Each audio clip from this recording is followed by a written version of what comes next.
Good morning, and thank you for attending the press conference regarding the Walter Bandit. The Toronto Police Service, along with York Regional Police and other police services across the country, are seeking information on an individual who we dubbed the Walter Bandit that started his reign in early February 2010. So now he's been committing robberies for more than 4 years. The most recent robbery, and the only robbery that occurred in Toronto, occurred on the 5th of May, 2014. At the TD Bank on Clock Tower Road, which is in the Don Mills and Lawrence Avenue of Toronto. This robbery is a little different than most of his other robberies in that he attended the location at 7 o'clock in the morning and confronted the employees as they're unlocking the doors, produced a automatic style handgun, and ordered the employees into the bank and eventually into the vault, where he managed to escape with a quantity of cash. The Walter Bandit has, as I said, has been committing robberies since 2010. He started his reign in York Region, which is up in Richmond Hill, Vaughan, Markham, committing bank robberies in the early part of 2010 in that area by jumping over the counter of the banks armed with a handgun. As you can see, he's barefaced. He's not hiding making any effort to hide his identity whatsoever in the initial stages of the robberies. He went on to rob banks in Mississauga and Hamilton in the later part of 2010, committing them in the same style, jumping over the counters, armed with a handgun. In early 2011, the Walter Bandit came into Calgary, committed 4 bank robberies in 10 days, came in and out of Calgary like a tornado. And then he left, returning to Ontario later on in 2011, and committing robberies again in York Region. He committed 1 robbery in Ottawa, which occurred in the 8th of May 2011, and the last robbery that we had attributed to the Walter Bandit happened in Vaughan on the 14th of December 2011, and then he remained dormant until this bank occurred on the 5th of May 2014. The individual is described as a male white, 5'8" to 5'10", medium build, fit. Most times he's wearing glasses that they very well could be a prop. He's the last robbery he wore a suit. Other robberies he wore track suits, t-shirts. As I said before, there's no real effort to disguise himself in the early stages. The more recent ones, he's got a riding cap on, or a driving cap, some would call it. I'm sure that this individual is hiding in plain sight.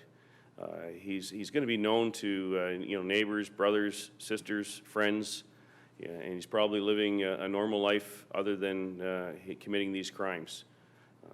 We don't have any reason to believe that the individual is a drug abuser or has any type of habits whatsoever that stand out. He seems to be utilizing this money probably for everyday living expenses, but he's committing these crimes across the country. And we're trying to put an end to this reign or spree, very long spree of robberies that this individual has been conducting. In partnership with the Crime Stoppers and the CBA, I have Bill Crate here from the CBA who would like to announce an increased reward for information leading to the arrest and conviction of this individual. Bill, I turn the mic over to you.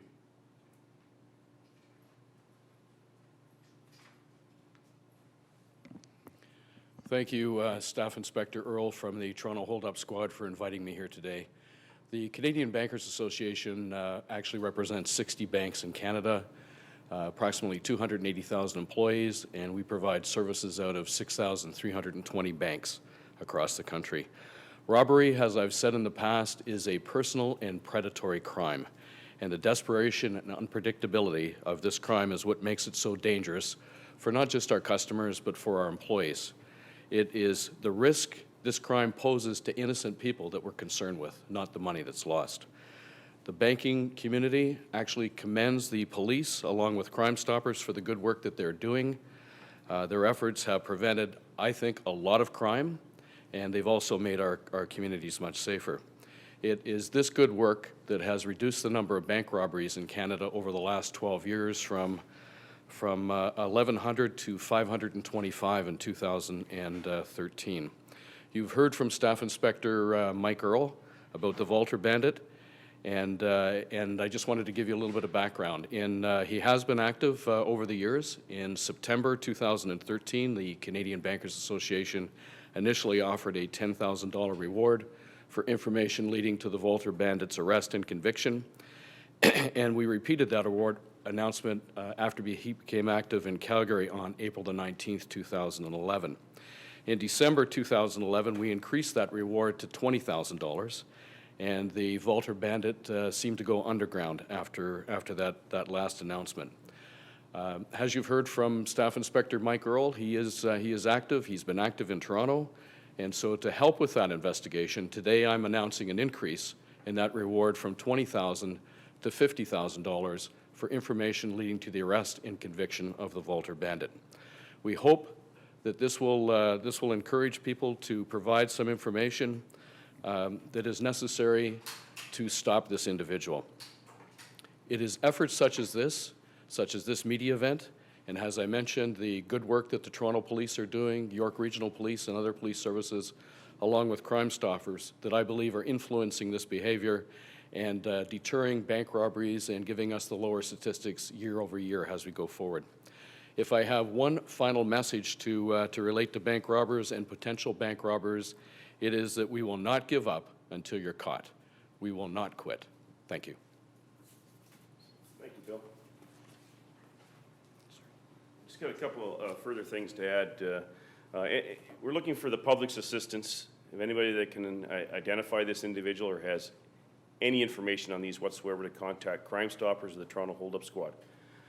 Further to that, we definitely believe this individual is methodical, and these robberies are well planned. We have witnesses that believe they saw the individual in a silver small car similar to that of a Jetta in the area of the bank at the time of the robbery, and maybe even days before the robbery.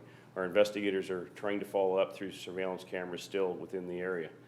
And further to that, I have Inspector Fred Moffat from the York Regional Police Service, who's in charge of the hold-up squad here with me today, that can answer questions after the media conference is over. And as their service commenced the initial investigation on this, and they're still working on this with the Toronto Police Service this time. Any questions? I'm open to that. Mike, how do you account for the hiatus? From 2011, we hear nothing about him, and suddenly he pops up in Toronto? Well, there could be a lot of things. As I said before, I think he's hiding in plain sight. So it could be lifestyle. Maybe he was out of work for some point in time, and he's back in. He got a job for a bit of time, and then maybe he fell out of luck again and is out of work again. There could be other bank robberies. We're examining all pieces of evidence and other bank robberies across the country that we may not have attributed to him. These are the ones that are obviously him from his description, from the way he acts. There could be other robberies that we still haven't made the link to yet in that time period that we're still working on and looking at. Our investigators are going back through the York Region's investigation with York Region, going through all the pieces of evidence, looking at the previous tips. We received lots of tips on previous press conferences through Crime Stoppers, through anonymous callers as to possibilities, and those were looked at and exhausted. But we're looking at that again. We want to look at every possibility to try and identify this guy. But I truly believe, and speaking to Inspector Moffat and the investigators, that this individual is hiding in plain sight.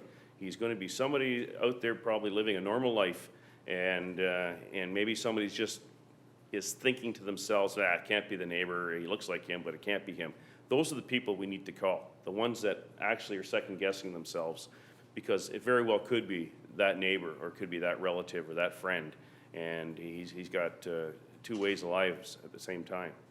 Can you speak a little bit to the fact that, Bill mentioned that bank holdups have been way down over the years. It was also mentioned that usually, it's not thought that this guy's a drug abuser or anything like that. Speak a little bit to the fact that, or what kind of anomaly this guy is. Is he an anomaly in bank robbers? Does he really stand out for you as an investigator? Well, he stands out because he's traveling, right? This individual is covering the country, and we used to have a lot of bank robberies like this over the years, and they have declined. But he is standing out because he's covered several provinces, and he's been on the run for 4 years. Very seldom do we have somebody that's covered this much territory and this much time without being apprehended with such good flicks. I mean, there's good photos of this individual. This individual stands out. He's obviously identifiable. So it's, with all the evidence that we have, and he's managed to elude us for 4 years. So it is a bit unusual. Do you think that he lives in the GTA, or does it speak to the fact that maybe he lives outside the GTA? He hit all those banks back in 2011 and then disappeared for a while. Well, the bank robbery started up in York Region, so you know, there's a great possibility that he has ties to York Region, because that's where they started. But after that, it's very possible he could have moved around from one jurisdiction to another looking for work. Would a guy this methodical, though, be hitting banks in his own backyard? Is that considered sloppy in the bank robbery world, or very common? Well, it would be sloppy at the initial stages, but you don't know what's going on in his life at that time. If he's somebody that has not been in touch with the criminal justice system and is not aware of really how we investigate bank robberies and how crimes are investigated, he might not even think twice about running into a neighborhood bank and committing such a crime. And as he moved on, obviously he's covered other territories such as Mississauga, Hamilton, Calgary, Ottawa, you know, 4 years. Any thoughts on, or speculation on why after the 4 years he's just now decided to choose a bank in Toronto? He hasn't hit any in Toronto until now, right? This is the first bank that he's committed in Toronto, and there have no speculation on it whatsoever. He's kind of been around us, but not right in Toronto proper. And this robbery is committed a little different than the initial stages, where he jumped over the counters. And keeping in mind, sometimes he failed. He didn't get cash in some of these robberies where he jumped the counters. So he took up a different MO here by actually grabbing the bank employees at opening before they're even open, and forcing them at gunpoint through the door and into the vault. He's done that in the past, though, hasn't he? Yes, he has, but it's changed recently. Like I shouldn't say recently, but in the more recent robberies. So he's changed his MO a little bit in the more recent robberies, maybe in a hope to getting more money than before. Because he can go straight to the vault with the employees rather than just getting what's in the drawers. And then there's a lack of witnesses. I mean, when the bank's open, there's not only employees in the bank, there's customers in the bank. And the plazas are a little busier at 9 o'clock or 10 o'clock in the morning or 2 in the afternoon than they are at 7 in the morning. So he's changed his MO in that regard. So, and maybe that's because himself is becoming more experienced at this operation. So did you say that you go for the vault in this latest robbery? I know he hasn't had that. Yes, he has. Yes, he has. Inspector Moffat, can we get you to the ring? Sure. Thank you. Just easier than doing it away from the podium afterwards. You've been following this guy through York Region for a few years, 4 years. Yes. What sticks out about him to you? How would you describe this guy? Well, we have 9 robberies that are unsolved in the York Region right now. I can tell you that the reason that it sticks out is that he hasn't been caught in 4 years. We've exhausted many tips that have come from the public. We've exhausted many investigative techniques and means. We've pored over previous files all the way back to the 90s looking for suspects. The locations in York Region are spread right across the bottom end of the region, which to us indicates he has a familiarity with York Region. Do you think this guy could be making a living off this? That may be why he went underground for a few years? Well, it seems like it's possible. I mean, we don't know who the suspect is. We don't know any dependencies he has, but he's very concise in what he does. He comes into the branch, he seems to know what he wants and where he's going. You know, he has the ability to vault over a counter in the initial stages of the robbery, and in the last couple in York Region, he tries to do a bank takeover robbery. He tries to take, similar to the Toronto occurrence, he tries to take employees into the bank branch. Unsuccessful, but tries to do it. So he's calculating and knows what he wants. Have you been able to come up with any more of a profile of him, just given the way that he operates, his MO, his athletic ability in the early stages? Where do you think this guy comes from? What do you think his history is? What's his story? Well, we wish we knew where he came from. We just don't. Quite obviously, he has some athletic ability. The ability to vault a counter when he comes into the bank would indicate that he's fit. He's relatively fit, and he's relatively coherent and with it while he's doing the robbery. So Where he comes from, we don't know. He seems to have, like I say, the initial stages of familiarity with the banks across York Region, and then in Calgary, and then across the GTA. So he seems to be a little bit transient, but we investigated a lot of previous files for previous offenders in York Region, including ones that lived previously in York Region, but to this point, we haven't identified a suspect. Did he have the same familiarity with the Calgary banks as he displayed with the GTA banks? It's hard to say. I haven't personally talked to the Calgary investigators. My people have, the investigators have, but it's quite apparent that they're done in the same means. So whether he's looking at the bank or he has a familiarity, he knows what he wants, and he knows what he's doing when he gets in the bank. Can you speak to it being an armed robbery with a gun visible in one of the images, just how dangerous this is, and has he shown to be more dangerous in the way he's acted over the 4 years, or can you speak to the sort of the violence aspect of the robberies? Well, they're all violent robberies. The handgun was seen from the early stages in York Region. When you progress to the point where you're doing or attempting to do, and in the most recent one, doing a takeover type robbery, to me it indicates a progression in violence, a progression in the ability and to be able to go into a bank and take hostages and to victimize some of the employees while trying to get into a vault or do a larger type robbery where you're in the bank longer than the initial stages when you just kind of came in, vaulted a counter and cleaned out a couple of tellers. And he was successful in the most recent one, right? Yes, he was, and to add to what what Fred's saying about the athletic ability of this individual, we were reaching out and there was investigative thought that maybe this individual's a skier and went to Calgary at that time in February because he's so athletic. And we've also asked our investigators and reached out again to the public, to like the Good Life gyms, the gyms. This individual is fit. He's working out, and he could have been a previous track athlete. He could have been a somebody that's a triathlon. Anything. He's so fit. He just literally hurdles over top of that counter. And for an individual his age, that's got to be in his late 40s, early 50s to do that. This individual has worked out in the past and may very well still be working out.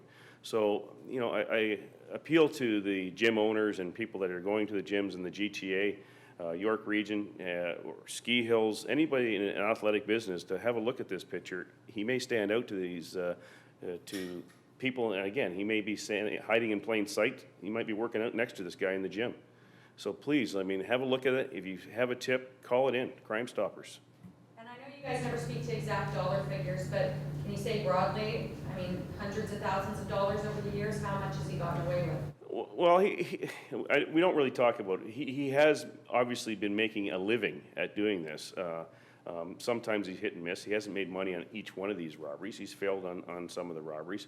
And I wouldn't say that it's substantial that he's living high in the hog at the end of the day, but he's obviously making enough money that he still has to be doing something else. This isn't. We're not talking lottery winning money here.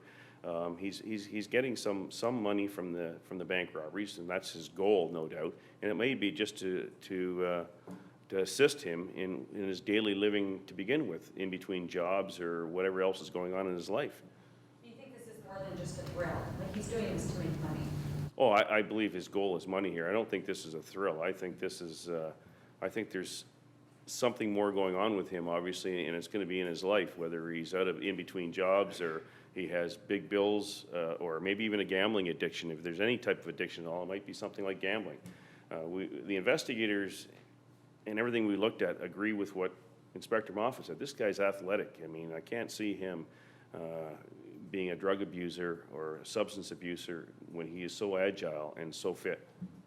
You talk to the Americans at all, FBI or anybody? We have had conversations with some of the Americans. We've looked at their wanted posters. We've shared images with the across the border. We do get pictures for them also. There's nothing that really stands out that he's committing robberies in the States. Again, we're looking at that, unless there's a different MO, but his face is fairly recognizable. Anybody that looks at these pictures can pretty well, and his MO, the way he conducts himself here is pretty easy to make the links. unless he changes something. That video that's up right now, just went away, but from the most recent one where he's wearing the dark cap and what looks to be a tie, is that showing him waiting around the front door for the bank employees to arrive? Yeah, he is, the bank employees show up to unlock the door, and he pulls out a handgun and forces them in through the lobby right into the bank. How long is he waiting before? Not very long, and our information is that he's like very methodical. He's looked at this bank before, so again, he's planned this. This wasn't just show up here, I'm gonna, wait and see who comes in here. He probably knew exactly what the people looked like, the bank employees, before he went through the door, and he knew exactly what time they were coming in there from doing his homework on these things. This guy is not doing things at the spur of the moment here. This is a well-planned, and that's how he has been managing to elude police for 4 years. But somebody out there knows what he's doing. Somebody's gonna recognize this individual, know that he's traveled, and can maybe make that call so we can get on the right person here. And this tracksuit video, is that one from York Region back in 2011? The tracksuit one is from May 4th. I think it's actually 3 years almost to the day that he committed that one. And that one was a takeover as well, obviously, like it looked like he was waiting for the employee as well. Yeah, yes. Well, was that the one with the well-placed stick to the groin? I believe it. No, There's another one, right? yes. Okay, This thank is you. him, just so I'm clear, Mike, that's him waiting for the bank employees to arrive, or? That's him locking the door after he's put the bank employees came in. He's put them to work, he lost them. Well, he's got them at gunpoint, right? He's locking the door behind them. Okay, Okay? okay. All right, thank you very much. Thank you very much. That concludes today's conference. All of the videos that you've seen here and the stills will be available online at torontopolice.on.ca. Thank you.